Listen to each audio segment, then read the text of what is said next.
couple of things to say. Firstly, thanks to everybody for the efforts that you're putting in to help run the retreat. There's all sorts of things that are going on, and your flexibility in just picking up when we need to change things and supporting each other and the kitchen staff and myself is really appreciated, so thank you very much for that. As we go on in the retreat, it can happen that we just tend to move into a bit of chit-chat. So just notice if that's happening and keep an eye on it, if you would, please. I mentioned your flexibility with some of the jobs that needed slight changes and that kind of thing. And we're going to need a bit of flexibility coming up because there's a power outage at Jhana Grove.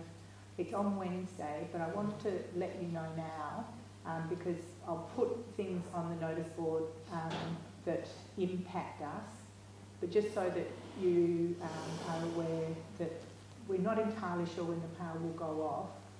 So we would like on the Wednesday morning to start breakfast at 6:30 because the people who are in the kitchen doing the breakfast clean-up would prefer to have a dishwasher than to have to do it all by hand.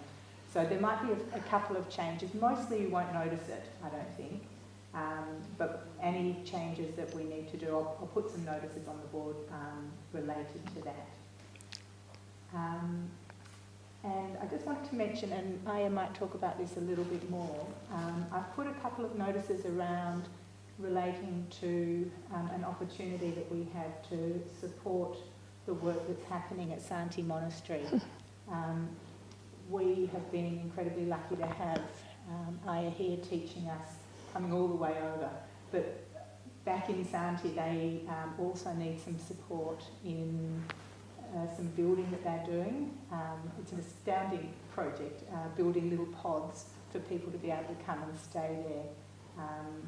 And by July. So you might see around, I've put up a few notices and there are there are ways that you can support that if you're so minded. So thanks very much.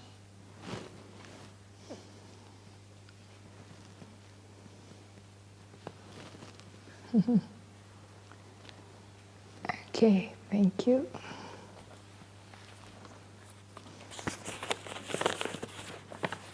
Okay, so dear Ayya, do you know this famous Japanese mantra everyone in the world know and easily learn by any age? It goes like this.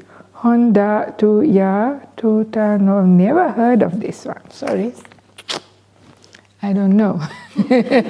Easy. I know Om Mani Padme Hum, but not that one. Okay.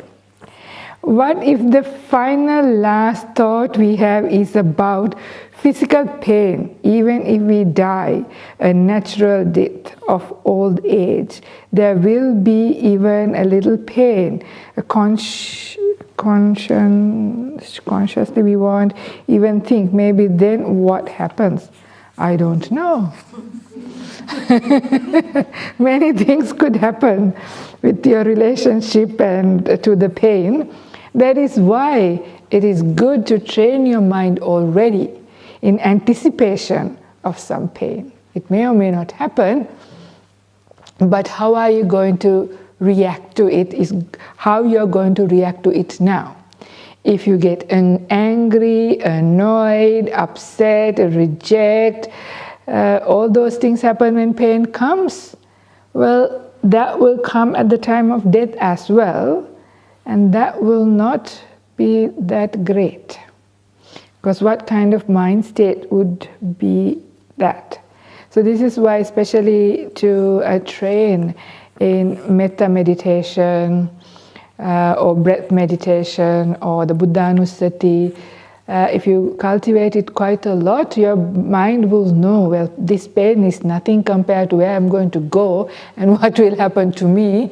That is far more important, right? Also the Buddha's teachings, you will know which kind of destinations you will go with which kinds of mind. So it becomes very, very relevant. That is, of course, if you have time. That is that you have time, you're lying in bed like all those people in the stories. But sometimes death happens unexpectedly, right? You just have an accident and you just die on the spot without having much time. So, and those times, very likely there will be pain as well. So again, if you have practiced those peaceful states, they will kick in. So that is why this preparation for death has to begin now. Yeah, so otherwise, no hope. It would be scary actually. Okay. Every time another retreatant ignores me, I question my self-worth. Why is this person ignoring me? I think, what's wrong with me? It's an insecure attachment stuff. I suppose, what can I do about it? Because it's important to my meditation practice. The thing is, we have given permission for people to ignore because it's silent retreat. They are not ignoring you because of you. They don't even know who you are. So it is just how things are in a retreat. But actually, it's everybody up to what they want. So it's good. What is not recommended is talking. But if you so happen to see somebody, smiling is allowed and even highly recommended, right? Just a smile. If you find it really hard, fake a smile out of kindness for the people around you. But, the best is not ignoring, you just downcast your eyes. This is what I'm doing. Hopefully, I probably ignored you as well. I probably didn't even see you were there because I tend to also walk like that because I enjoy it as well, being just inside. But they're not ignoring you. Just knowing that, I suppose, because that's what we are doing here. I don't know what else to say for this one. Nobody's ignoring you. It's just how we do things.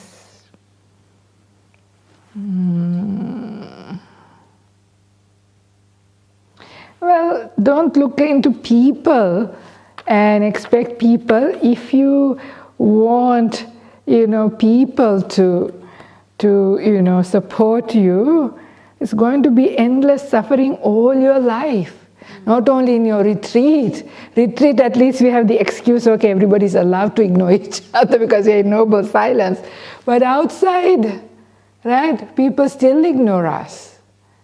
And that's okay. People have their own business. That's why they do it, not because of anything to do with you. Because I'll tell you a story, story time. So in my lay life,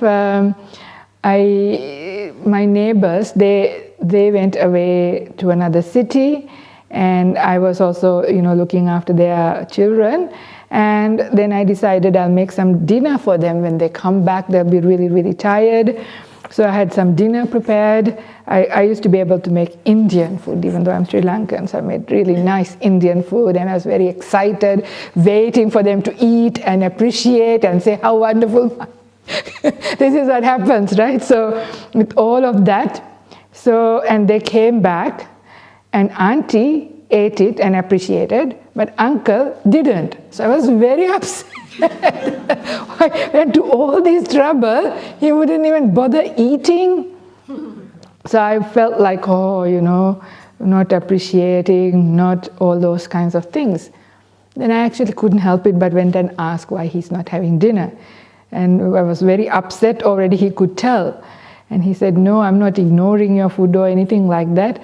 I have a terrible headache and I feel nausea from the drive. I was driving all day in traffic and I can't even think of eating anything. That's the only reason I'm not eating, not because I don't appreciate it or anything like that.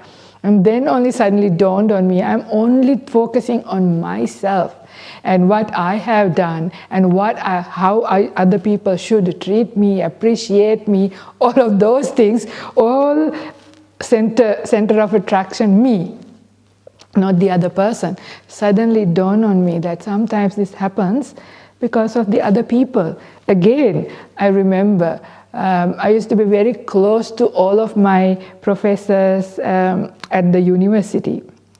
So, and then 15 years after, I'm very excited I'll be seeing them on Friday. Some of them are retired now. But anyway, so I used to get upset also if they just was looking somewhere else and didn't say good morning to me. I really got hurt, very stupid of me, but I remember this and thought, what a load of suffering. I was having a nice, good day up until my professor forgot to tell me good morning. And then I realized probably he's stressed about a grant application he has to finish today or a deadline or something. Probably didn't even see me now because of me, because they have other things, they have another life. I'm not the center of attention of people's life, right? We are the center in our own life, not other people's. But we want to be the center in everybody's life. So this is real asking for trouble. So instead, we need to find self-worth from within, right? Reflect the goodness of yourself, like, what kind of things do you do? Your kindness, your generosity, your virtue. I'm sure you have many good qualities. I'm sure you also have many not so good qualities. We all do, otherwise we won't be here. Like I said, we'll be fully enlightened, a bunch of arahants together. We are not, means we have, but instead of looking at the things that are not great, look at the beautiful side of yourself and appreciate it. So we have to learn to appreciate ourselves and not look for these things from other people, because if you do, it's going to be a very, very difficult journey of suffering. Right? So build up more right view, build up more joy. So during this retreat, just enjoy the nature, have a nice relationship with the kangaroos or the butterflies or some ants if you really feel you need a being. But not depending on others. This is very, very important. Now that this is still here, I will also say about an article that somebody told me. I didn't personally read this article. One of the scientists, friends, supporters in Sydney told me about this.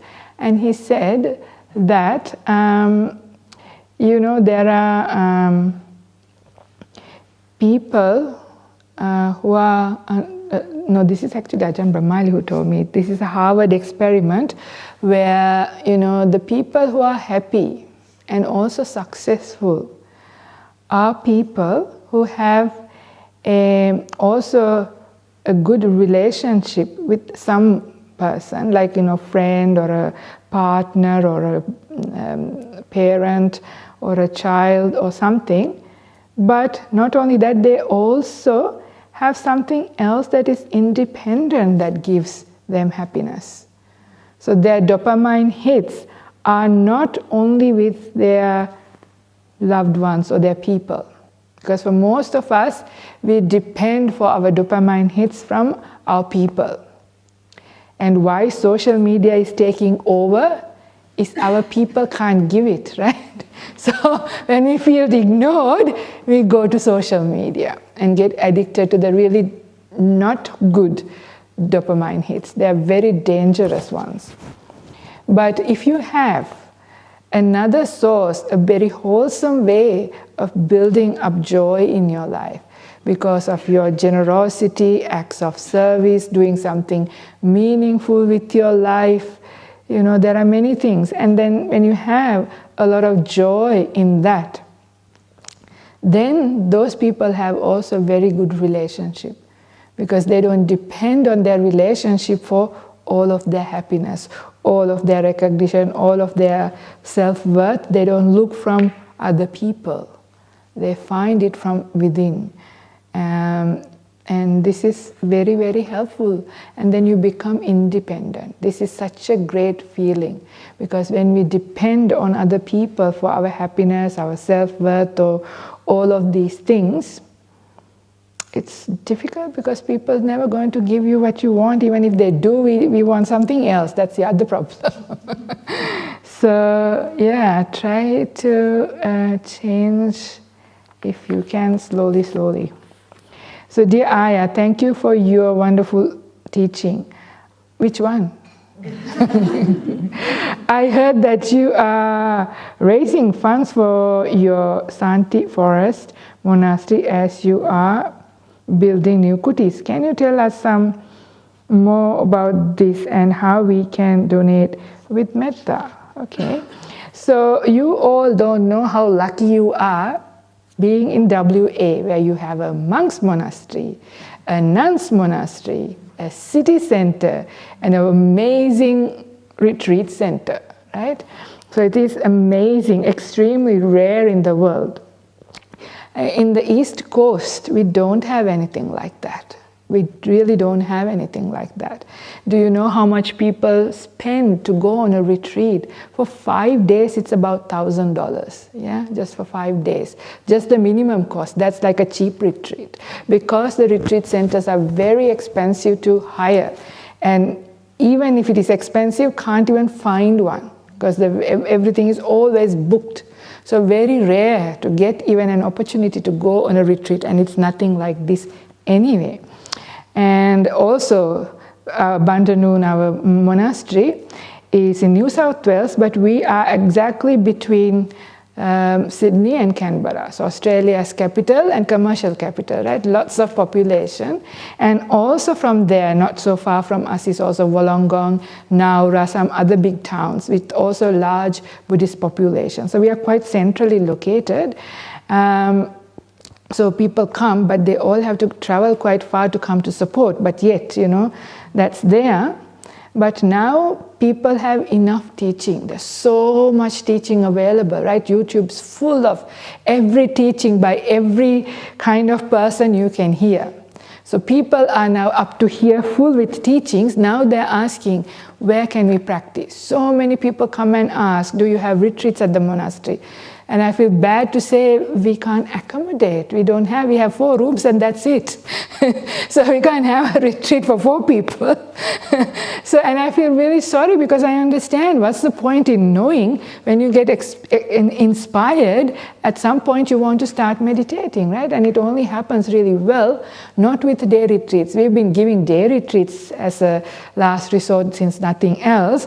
But, you know, they take 2 hours to come, 2 hours to go. So the day retreat is only like 6 hours, you know, and lunch in the middle. So it's really nothing much. So at some point I realized, well, it's really not good like this. And we live in an amazing place. You can look up Santi Forest Monastery. We are at the edge of Moreton National Park. We have no boundary, with thousands of hectares of pristine forest with gullies. We share a big waterfall called Erith Coal Waterfall, whatever that is. Beautiful, beautiful location, very peaceful.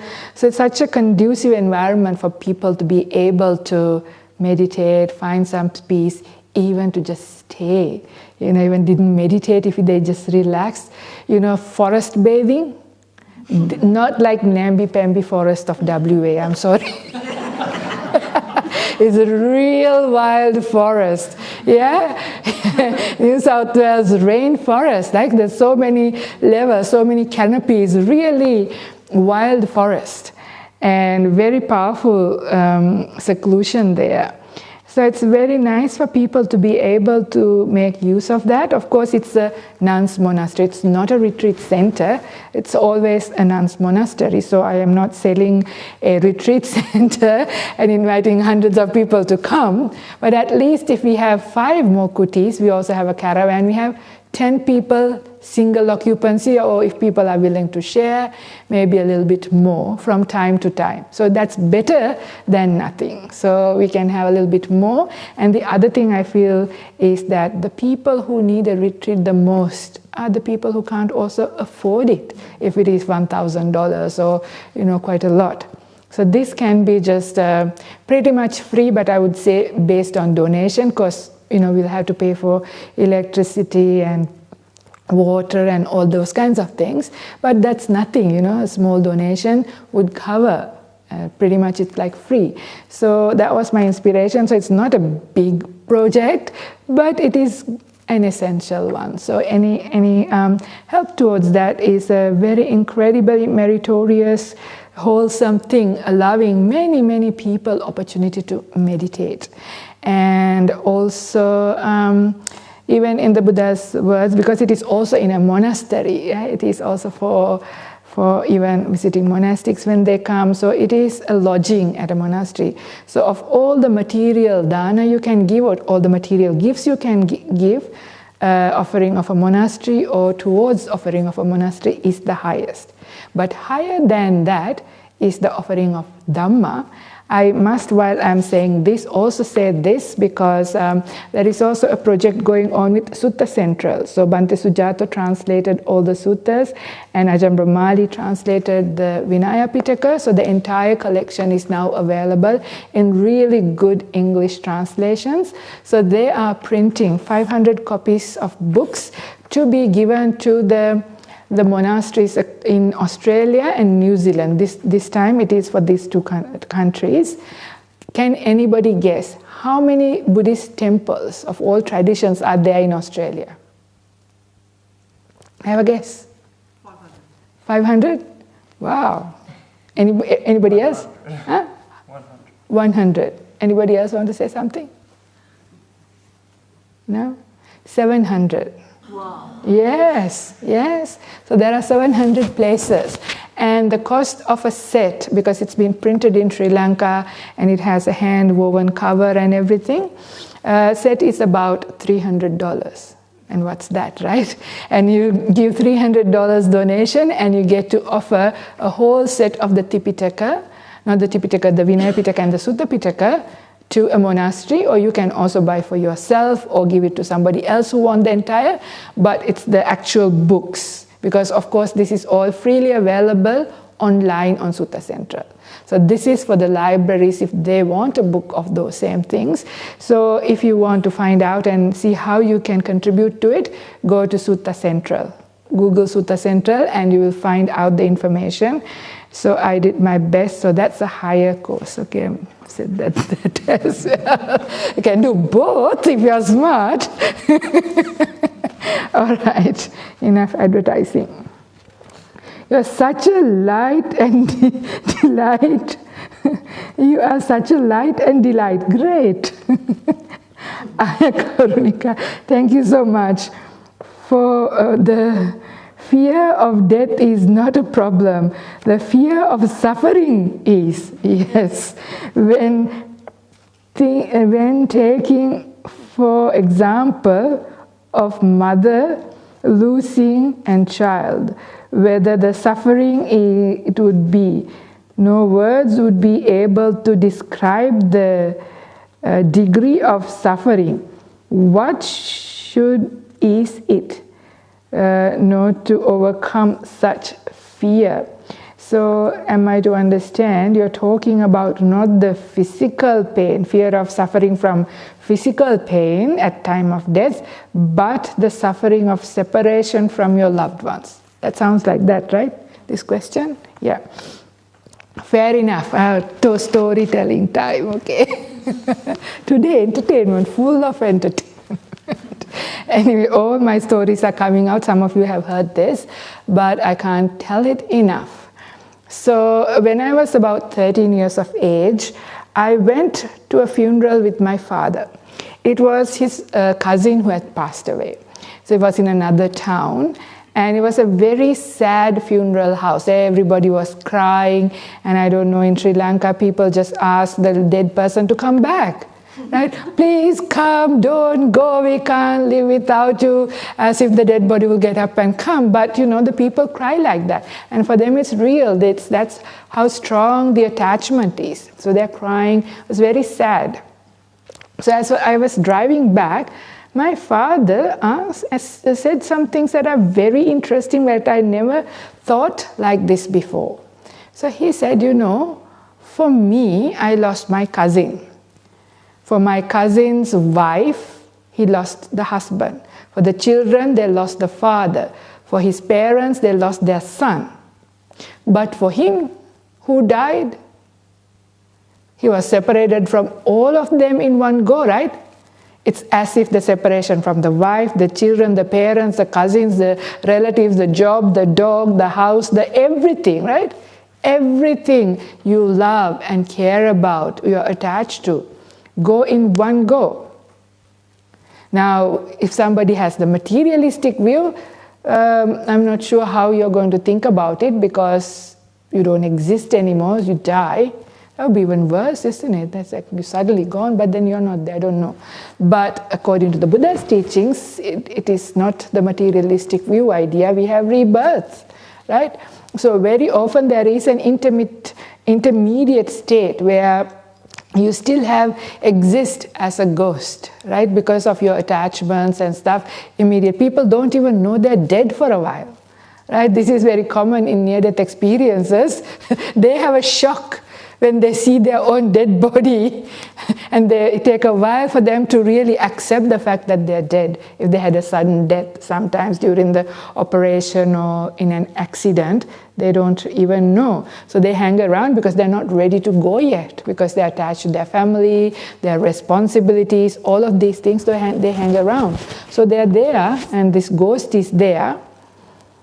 But imagine the pain for the person who died. We think about our pain, right, of somebody dying and our loss. But for the person who died, it is their loss. So sometimes I ask, put your hand up if you are ready to die. Hands up. Anybody who's ready to die? Now nobody's saying, okay, you're ready to die. Now people are worried to say it. Some people say, no, I'm ready to die. Then I ask, but are you ready for your child to die? Oh no. Your husband and wife, they don't say anything. What about your parents? Oh no, can't. So the thing is, if you are not ready for them to go, you are not at all ready to go. Why? Because when you die, you are going to get separated from them, right? So that is the thing that we have to start practicing from now. This death contemplation is about that as well, right? It is about being able to, let them go now while you are living. Can't wait till you die, because it will be too difficult when you are already in that state to try to let go. So you have to resolve all these things and allow this to happen now. Otherwise it's a big problem.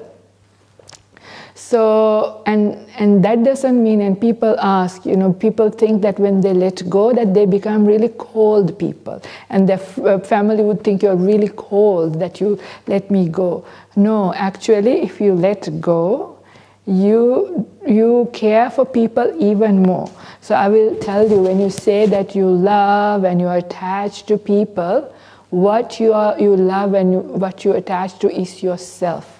Your own craving, your own happiness. So you want your own happiness from these other people. That's the attachment. That's why we cry when somebody dies, because the happiness that you got from them is now no longer there. So it's a very selfish kind of thing. And this is also why we try to control our loved ones, because we want them to be exactly how it is, making me happy, not what is happy for them. So this is another thing that happens in the world, right? We're constantly trying to control our people, and of course we justify, it's good for them, this is the right thing to do. We have so many justifications, but it comes down to your happiness. Really a lot of the time it is selfish. Now I'll tell you, a mother's love to her son which is a much more right kind of love, right? Not about my happiness kind of thing. So this is actually from Ajahn Brahmali. I had a really rare opportunity to speak to his mother, right? And then I asked her, so how did you feel when Ajahn Brahmali wanted to become a monk? And Ajahn Brahmali happens to be the eldest son, and also, well educated. They're from quite a wealthy family, so would want to probably carry on some of these things. So it's very important for a mother, right? For a mother, all the children are important. So I asked her, this is a long story short, but she said, yes, it was really very shocking. The whole family had a shock when he gave a call and said that he wants to continue being at the monastery he was and want to become a monk. But then she said her reaction. She didn't know what Buddhism was, what a Buddhist monk would be, what kind of lifestyle. She knew he won't be in Norway because there was no monastery there. He will be somewhere else overseas, so she will not get to see him and probably behave in the same way, go for parties and movies and all those kinds of stuff. But she said, the thought that came to her was, I don't know anything about this. Yes, it will be difficult for me, but if that is what makes my son happy, I am happy for him. Right? So that is now really beautiful, right? It's not like you are attaching and not about your happiness. You want their happiness. So you let go, because she had to let go, right? Go a lot of things. That you can't do many things in the normal way. How many parents can do this, right? How many children can do this if their parent want to go? And that is when you realize what we call as attachment and what we call as letting go. So when you let go, actually you allow your loved people to be happy, do what they want, you support them, you are even more kind, more affectionate, more friendly, more everything, because it doesn't come from ulterior motivations. Yeah?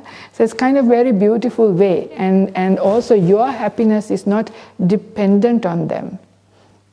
And their happiness hopefully is not also dependent on you. So this is why I also mentioned in the other one as well, it is very important that we are independent of our happiness.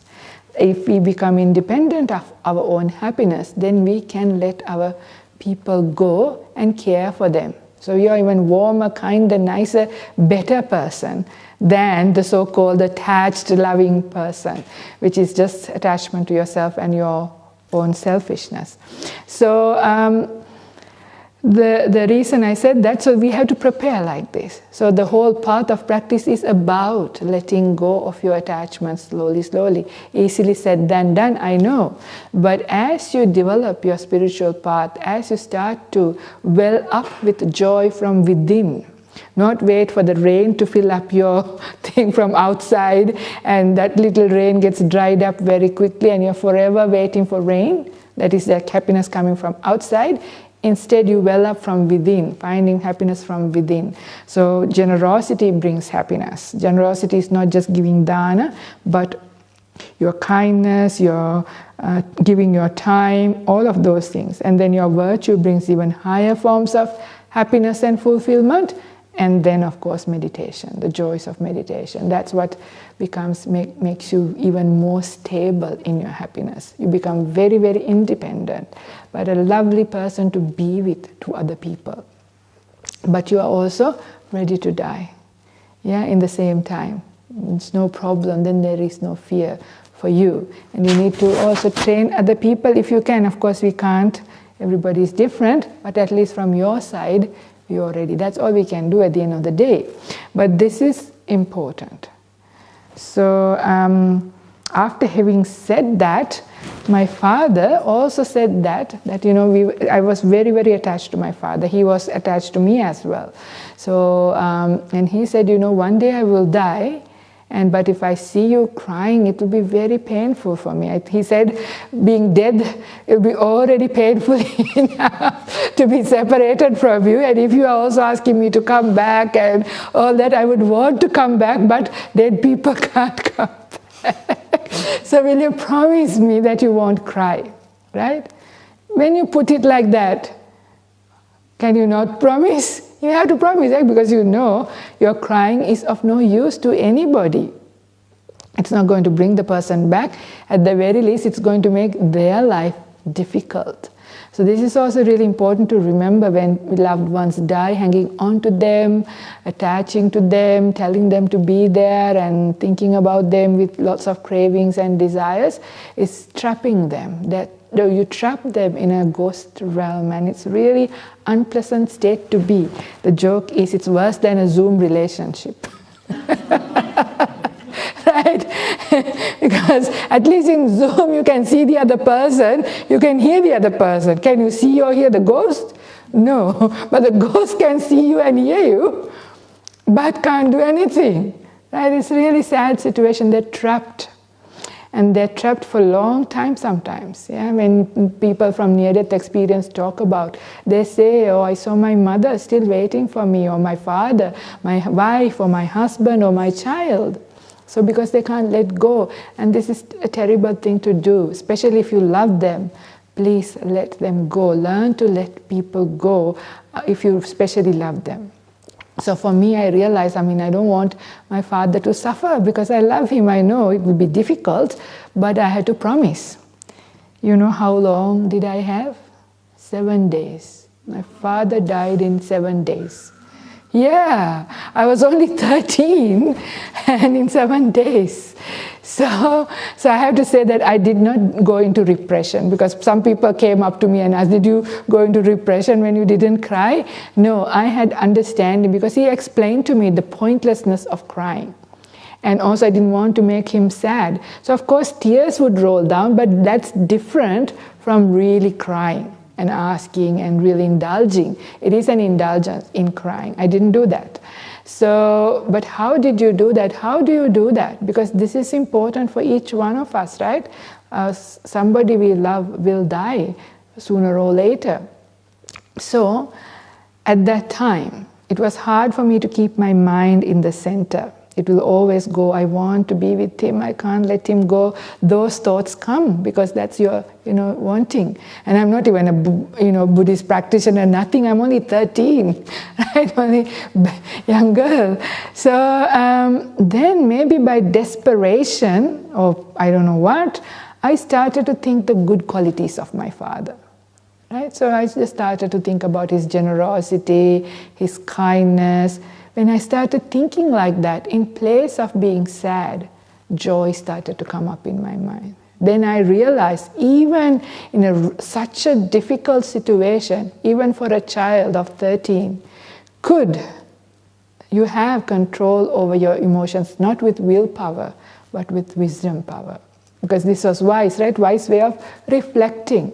Not the wrong way, which is the silly way of crying and wanting something you can't have. It's like you have broken the pot and you want the pot to be together again. Will that ever happen? If a clay pot breaks, you can now put it back together the way it was, right? It's like that. When somebody is dead, you can't have them back again. So instead, we need to think differently. So you too can do that. So don't entertain grief for too long. Allow sadness to come, because it's a very normal human emotion. So sadness coming is different for grieving for years and decades for some people. Some people have this because of social pressure too. They think, oh, if you don't cry, you probably didn't love them or something. But that's their business, yeah? But you know yourself.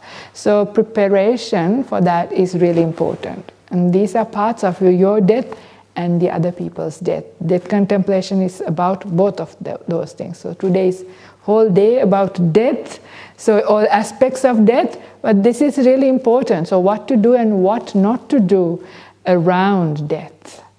And for yourself as well. So this is that's why I said how you bring up your children.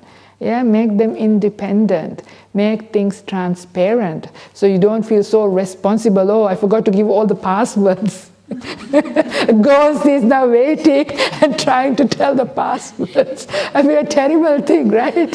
So don't do that. So live in a way that you can die anybody and don't cause trouble for your people. So this is also what happens when people prepare earlier. You might not die for another long time, but it's a good practice. The longer you have, the more prepared you will be when it comes. Yeah. Anyway, the question was one thing, I ended up going on to other things. Anyway, how to stop craving and desire? Well, if there was that easy, you'll be enlightened. Yes, because the whole path ends when the craving ends. Yeah, the whole path is about ending craving and desire. But craving and desire starts to subside with stillness meditation. So the Buddha says specifically samatha. Somebody was asking samatha and vipassana. So the job of samatha is to get rid of craving temporarily in the beginning and up until full enlightenment. Because even a stream winner still has some desires and cravings, not really gross ones, but they still have. But only an arahant does not have craving and desire. But it comes to huge control as you meditate deeply. Of course, if you have jhanas, no problem, craving will be gone for a long time. But even without jhana, if you are practicing quite well, you will realize your desires and cravings subside. Why do we crave and desire and run into the sensual world? Because of suffering. And where is this suffering? Present moment. Just having a body is difficult. Having a mind is difficult. Just thinking, even your favorite fantasy, is difficult. Everything. And this is why we distract ourselves by craving for something, to pick up the phone, to open the fridge, to switch on something, to talk to somebody, look at something, anything. It's all, everything, right? Even if our eye moves and want to look something, it's all cravings and desires to run away from the suffering of existence. Existence is difficult. It's not to depress you. This is the reality. But we don't want to face it, so we keep ourselves distracted. This time of the world is the best kind of time for distractions, right? Plenty. At the tip of your fingers, lots of distractions available. So be very careful about these things. The more you do, only you get addicted. And these are real serious addictions, right? It changes your brain chemistry after a while. Really, really hard to get out of these things. So don't be very, don't make yourself so vulnerable for these things. Have courage to take action to stop yourself from, all the social media or whatever else it is. There's so many of these things. And replace them with wholesome cravings, wholesome desires, because we are going to have desires anyway. It's not going to end. At least replace the more dangerous, more harmful ones with better ones, like more wholesome ones. And as you meditate more regularly, this is what helps you. So people were asking about monastic life, thinking about monastic life. Don't think about monastic life. Practice meditation. Don't have to have jhana, but have to have a real keen interest in wanting to meditate. And you have to maintain that inspiration and do it. If you let go of your meditation, very, very difficult. The desires will come up and you live monastic life dissatisfied and unhappy, and it's a very downward movement. And this happens to many monastics if they let go of their meditation. So maintaining meditation is important, monastic or lay if you want to, because otherwise there's no other way to subside our craving. It's very natural, right? It's even biological, neurotransmitters. Everything is geared for craving, right? This is how we are made. Human beings are made for that. So to go against that, it is really important. Otherwise, not possible. Okay. Anyway. Did Buddha introduce the 5, 8 and 10 precepts, or it was introduced after Buddha's passing away? No, this was from the time of the Buddha. Yeah, 5 precepts are there, 8 precepts, the Uposatha Silas are there, and the Pabbaja precepts are there. So they're from the Buddha's time. Do you think eating eggs would break the first precept? Eating does not break first precept, killing does. So if you're boiling the egg, if that egg has life, yes, but under the non-life eggs as well, there are eggs that doesn't have life also, right? Non-fertilized eggs? Yeah. Aren't they? No? They're all fertilized? Unfertilized eggs are there, right? Okay. So if it is an unfertilized egg, then there's no being, no chicken. So that would be okay. But if it is a fertilized one, if you're boiling it or if you're cracking it, yes. But if it was already made and you are eating it, it's not breaking the precept. First precept is about not killing. People will argue, and I'm not going to get into this argument, be very clear about it. Eating and killing are 2 different things. But if you kill and eat, well, the killing part is the part, not the eating part, right?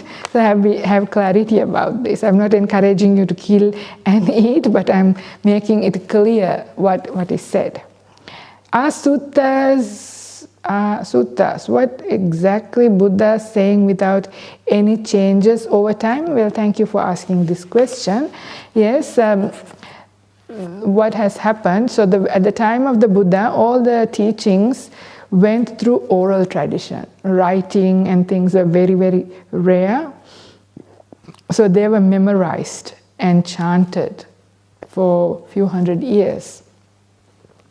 And then they went, one set went to Sri Lanka, and then maybe about 400 years after the Buddha's passing away, then they got written down in Sinhala lettering in Ola leaves and was preserved there as Pali canon. And then another set went also to China around about the same time, and then that got translated and then written down and kept aside. And those 2 remained quite in isolation. I mean, there were some migration between, but quite a lot, like partially and temporarily isolated between the 2 countries. So now, more than 1,000 or 2,000 years later, people can translate those and compare the Chinese version and the English version. What do you think? How much is the same?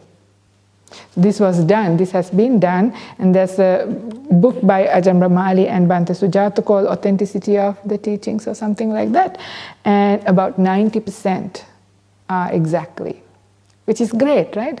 So if they remained separated for more than 2,000 years, and whatever the suttas that are exactly the same or very close, then you can take it as the word of the Buddha. That has not changed. But the 10% that is not exact, it could be that some got lost, which can happen because it was passed down through oral tradition, or some things got added just because they lost it and they thought it's this one and they added the wrong thing. So this kind of things has happened.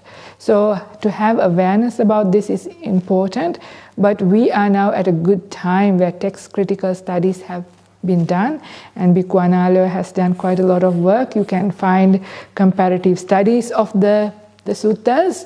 So if you're very interested to find the exact Buddha's sayings, which is great, use those ones, and which I also like very much. So I check very often that suttas, is this an authentic one without any changes.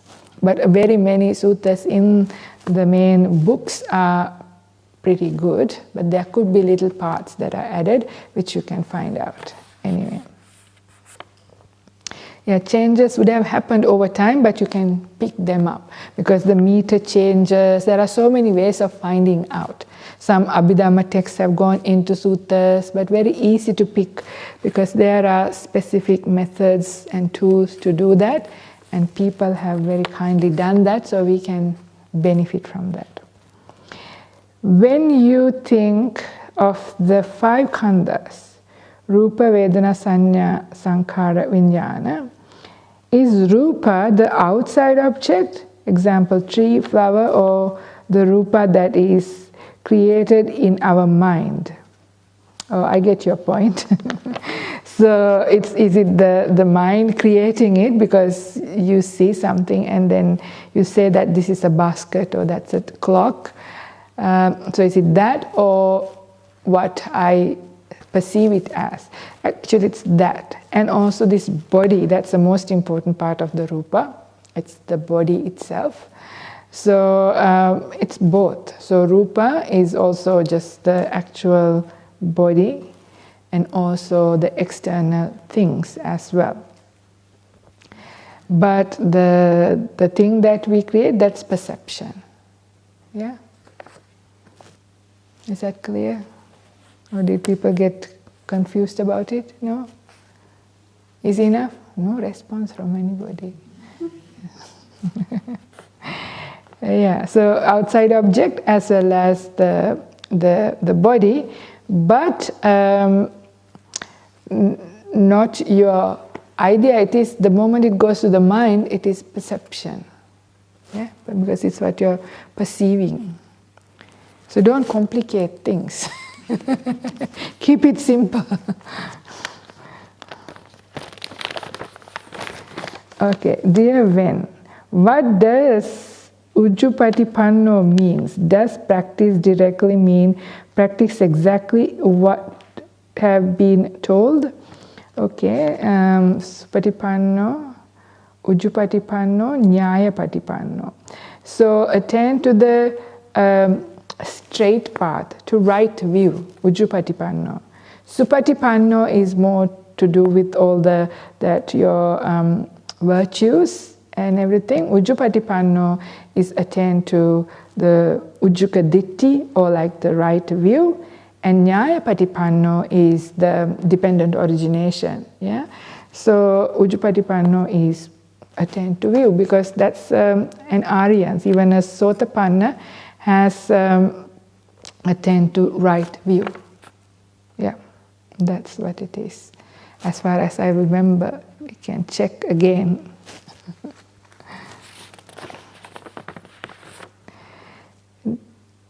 Our lives are supposed to be a continuous stream of nama rupa, and only one happens at one time.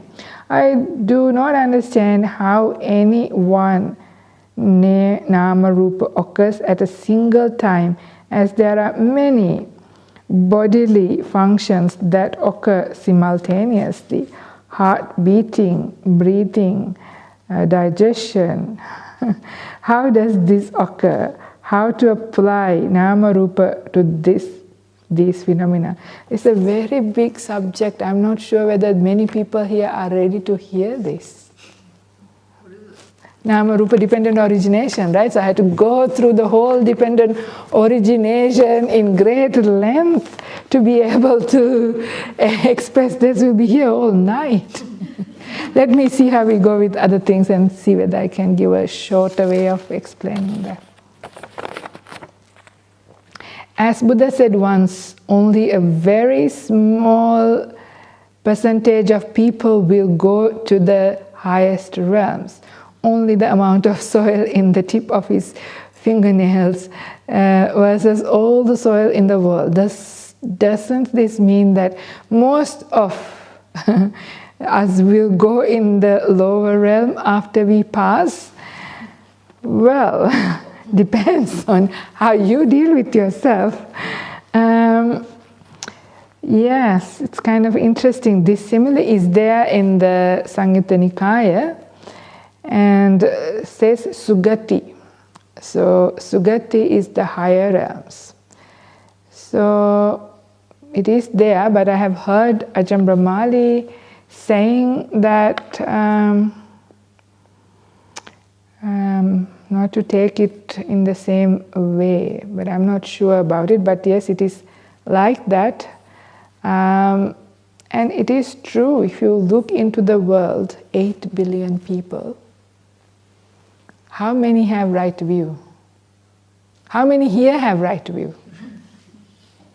Let alone the people who haven't even heard what right view, the word even, right? Sammaditthi. But of course, morality takes you to good places too. So there are people in also other religions who don't have the right view, but they are virtuous. So if they are good, kind-hearted people, they too will go to good places. But if it is about with the Noble Eightfold Path, going to those good places, then you can see. But if you look at the world, how is the virtue in the world right now?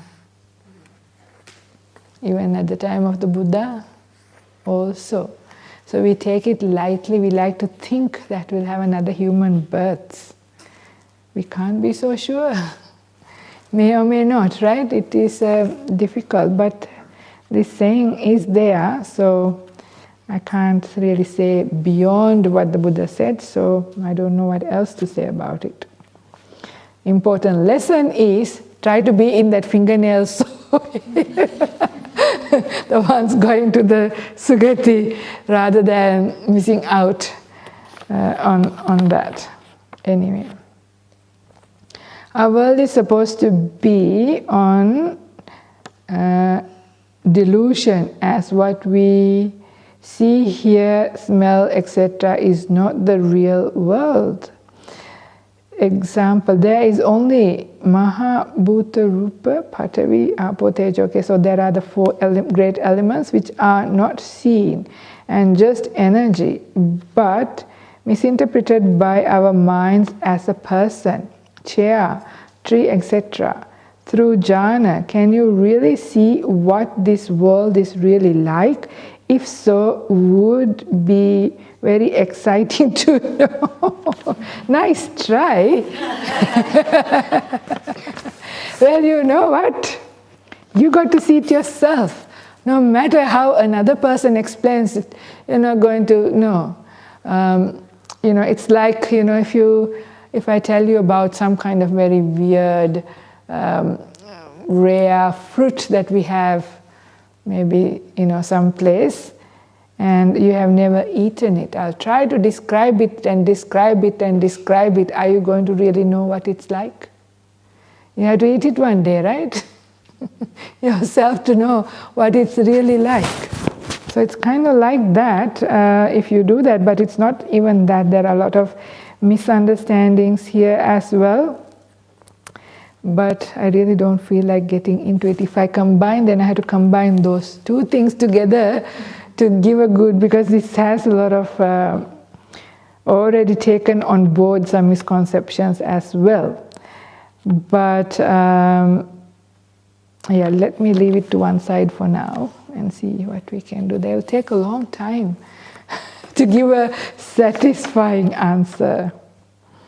Although my husband is Buddhist and understands the suffering nature of life, I cannot seem to get him to meditate, etc. He keeps putting it off and says he will do it after our son is taken care of. Any tips to convince him, please? Also, how to get my young son to take Buddhism more seriously.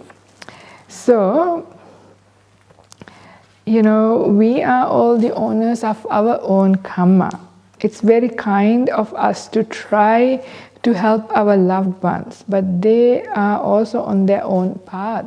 Sometimes we can offer certain things, whether they'll take it up or not is also according to how they are traveling in samsara.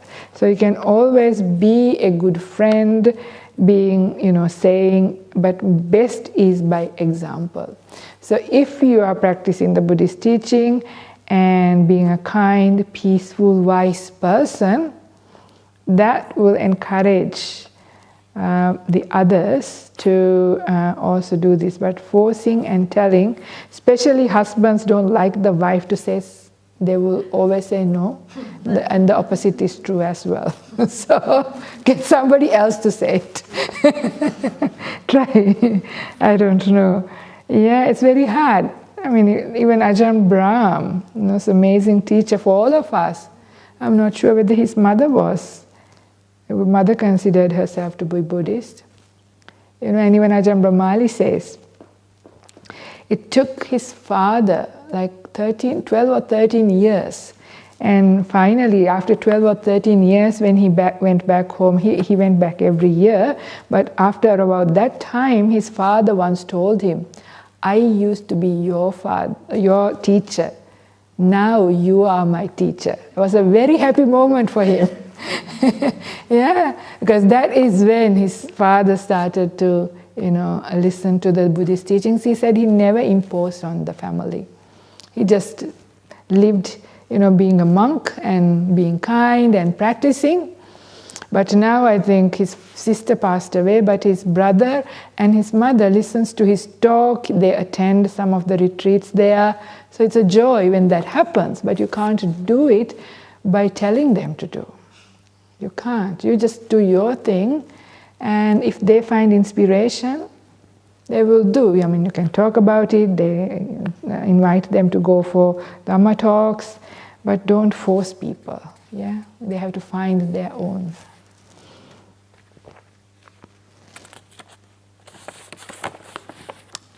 Dear Ayya, thanks for all your insightful talks.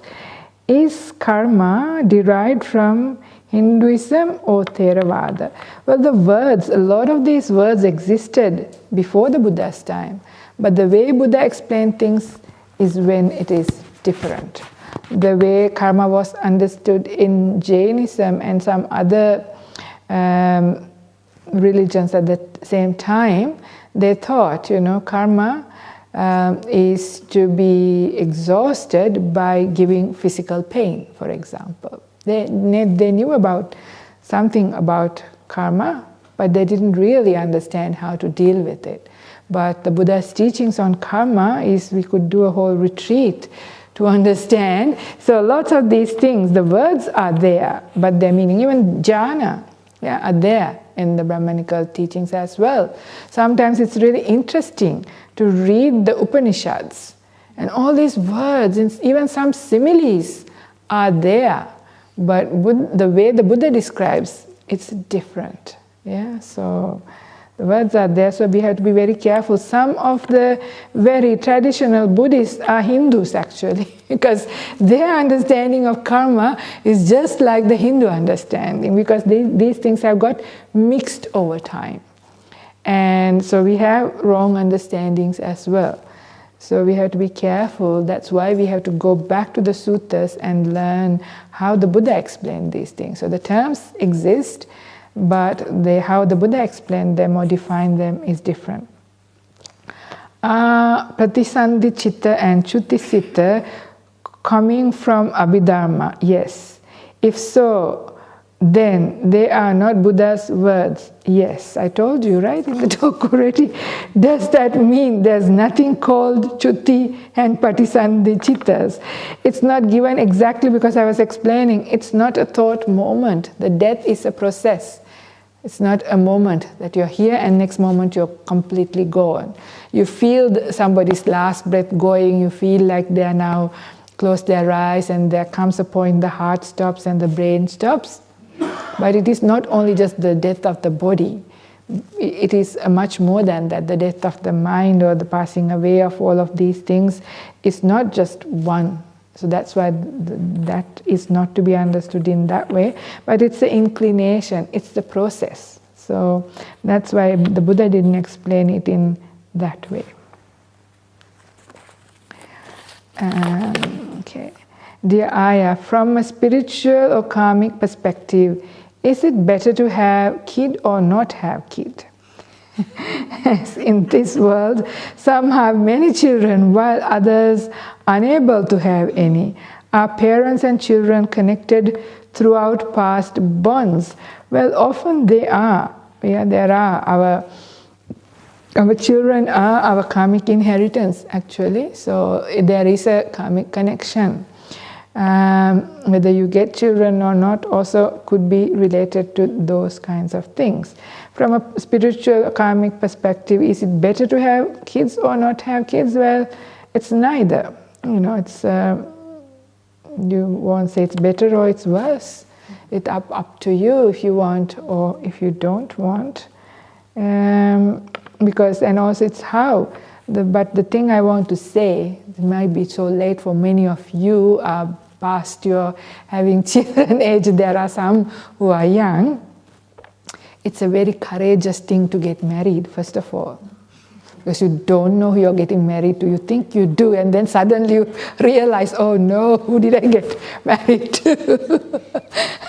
The second thing, it's a very courageous thing to have children. Are you really ready? Because if you want to bring up children really well, you have to get your act together, right? It's not about telling children what to do and what not to do. They don't listen to your words. They follow your actions, your behaviors. So if you want to bring children into the world and you want to bring them up really well, see whether you're ready for that, right? Because who you are, what you do, that's what kind of children you're going to bring to the world. That's why about a week ago before I came here, a 9-year-old asked me, when I asked for a Dhamma topic, anxiety, how to deal with anxiety, 9. Her mom is also stressed and going through anxiety. So, whatever you go through, the children also then learn and go, they relate to your emotions. So it's a very courageous thing to have children, to be a good parent. It is not easy, right? So you have to know what you want to do. Anyway, how should miscarriages be understood spiritually? Are they related to the parents' karma, the unborn child's journey, or both? Both. Yeah, so it is usually both, because these things are quite connected things. The children are your karmic retribution, so it's related to both. Could a brief unborn life still have a spiritual purpose? I don't understand. Could a brief unborn life still have a spiritual purpose? Okay, even a fetus in the mother's womb, I think they're not developed enough to comprehend anything much for themselves. I don't know, maybe they can. I don't know. Okay. Venerable Karunika, there's someone I know who lies a lot just to maintain his status. He just wanted to give others an image that he's coming from a wealthy family. But the truth is completely the opposite, knowing him from his childhood. He's a well-educated person, living a well-off life now, but still lying a lot about his past. I feel so sorry for him. Do you have any advice for him? Is he going to listen?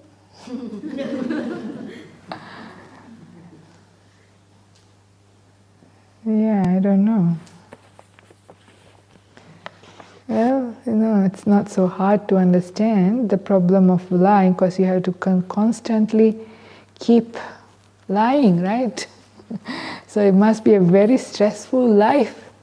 You have to remember everything you said so people don't catch it.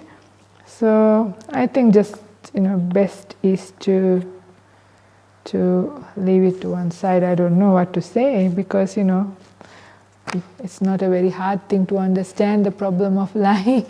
How much more can you say if they choose to lie?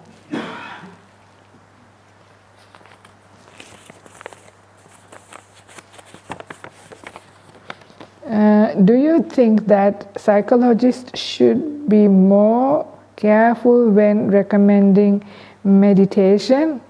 Well, I can't advise psychologists. I don't know anything about psychology. But I think they have education and training on these things to know who they can recommend meditation and who they shouldn't. I think they would know this. So I often they recommend mindfulness, which may make ruminating on negative thoughts worse, and don't have personal experience with meditation. I think metta meditation with a good teacher would be better. Okay, good, maybe. Please let me hear your thoughts. Well, it's very hard for me to say anything because I don't really know about how psychology works and treatments works and therapy works, so it's beyond my area, so I will not answer. It's dangerous to talk about things you don't know. How do you connect your scientific mind with your spiritual mind? Yeah, this was what I said, analytical and intuitive. Has it been seamless or challenging for you? It was seamless because I was never an analytical scientist. I was an intuitive scientist. All along I followed my intuition.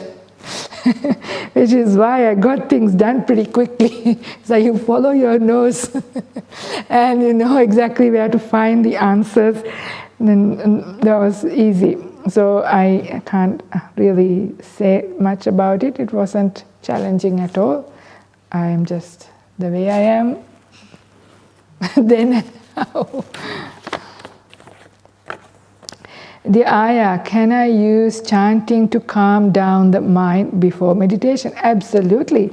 That's a good method recommended by the Buddha as well. So go for it, but it's good if you understand the meaning of the chanting. It's even more powerful, not just chanting.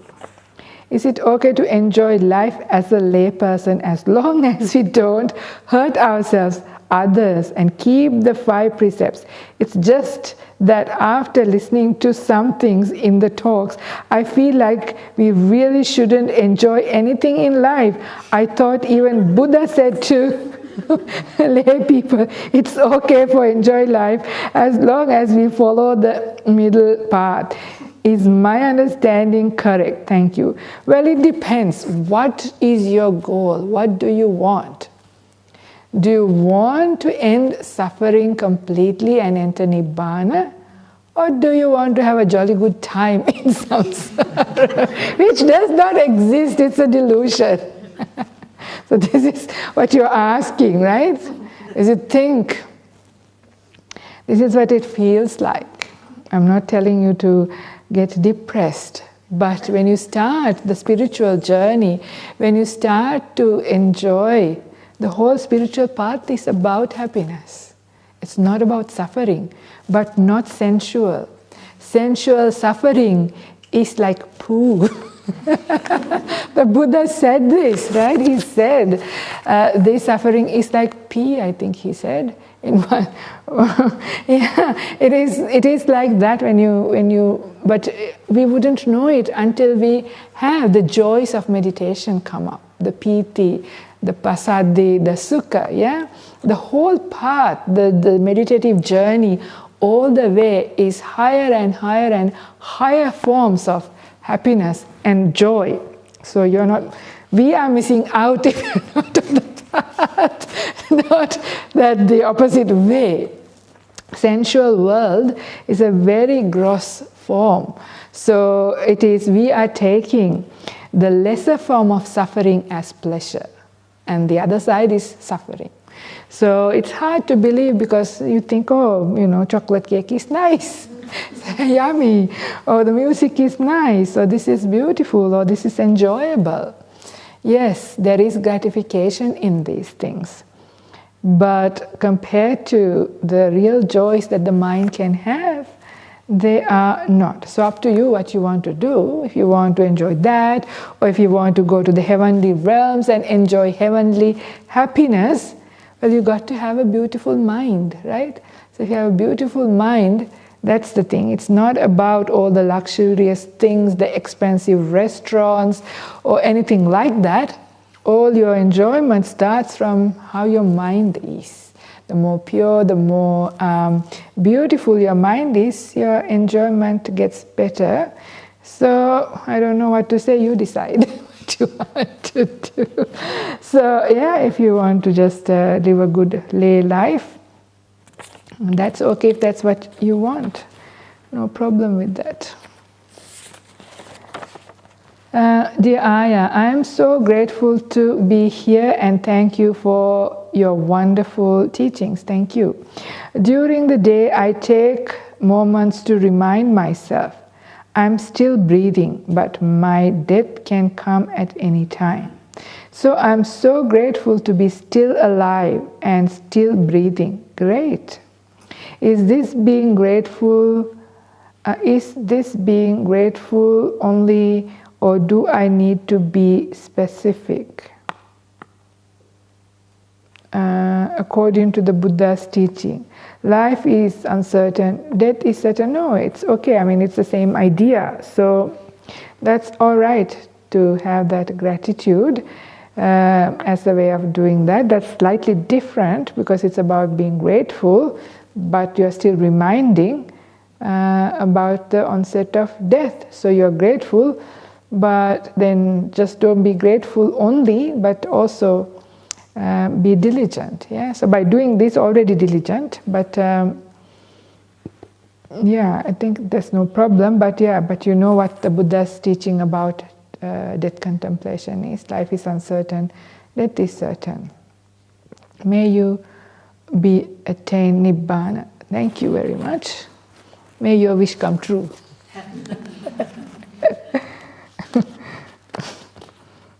Dear Wen, after listening from you the past few days, I'd like to think you a great teacher. Oh, thank you very much. I think you haven't seen much in life. I'm just joking. Would you consider making Santi a training monastery for females? Yes, I'm aware there's Dhammasara.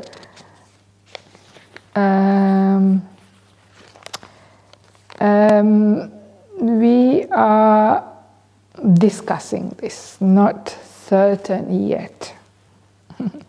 Because Santi was also meant for the Dhammasara nuns as they grow older. Then they also need to move away, so allowing places for people to train. So that was the original idea, but things are uncertain. We don't know at this point. Yes, there are these unanswered questions, quite a lot of these things, but I am feeling tired and sleepy. I'm sorry, I'm still in Sydney time. I take a long time to get adjusted. It's like 10:20 for me. So would you excuse me if I don't answer all of those questions? Because they are also quite heavy for now. I will really wake up and then won't be able to go to sleep, and then tomorrow morning I don't know in what state I will be.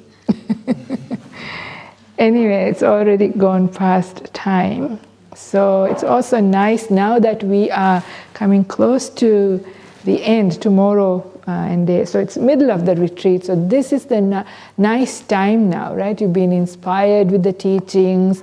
You have rested. You've been fed deva food. So everything is good. So the night is still young. Also, so if you feel like meditating, it's still good. So you can continue on meditating or go to bed and wake up early. So now is the time. Now if you feel naturally awake, it's the time to come out, meditate, make the best use. This is the time. If you followed the instructions well and did the right thing, your mind is more alert. Some good meditation may happen. If not, continue resting. At least you'll get some rest.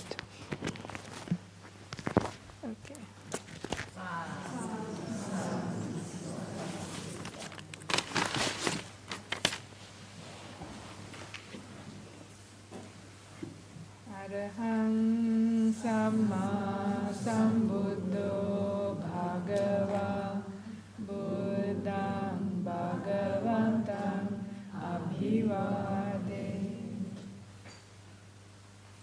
Sva